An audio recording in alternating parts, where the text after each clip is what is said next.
હિન્દુ સમ્રાટ મેવાડના મહાન પ્રતાપી અને પરાક્રમી રાજા મહારાણા પ્રતાપની જન્મજયંતિની ઉજવણી કરવામાં આવી। 9 મે ગુરુવારના રોજ ઉદયપુરના મહાન પ્રતાપી અને પરાક્રમી રાજા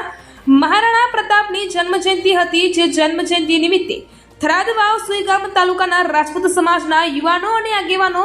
દ્વારા થરાદ ખાતે મહારાણા પ્રતાપ ચોકમાં મહારાણા પ્રતાપની પ્રતિમાને ફૂલહાર કરીને ઉજવણી કરી હતી, જેમાં થરાદ તાલુકા રાજપૂત સમાજના પ્રમુખ ડીડી રાજપૂત, પથુસિંહ રાજપૂત, માધવ પરિવાર, ડોક્ટર હીરાજી ચૌહાણ, નગરપાલિકાના પૂર્વ ઉપપ્રમુખ રમેશભાઈ રાજપૂત, સંજયસિંહ હજાજી રાજપૂત, કનકસિંહ સહિત તમામ આગેવાનો અને યુવાનો ઉપસ્થિત રહ્યા હતા। શહેરની અંદર વીર મહારાણા પ્રતાપ જન્મ જયંતિની આજે ખૂબ જ રાજપૂત સમાજ દ્વારા ભવ્યતા ઉજવણી કરવામાં આવી છે।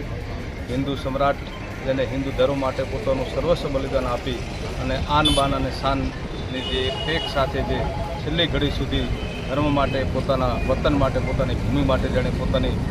પ્રાણ આહુતિ આપી પણ જેને નમતું ન ઝૂક્યો મહારાણા વીર પ્રતાપની આજે જ્યારે જન્મજયંતિ છે, ત્યારે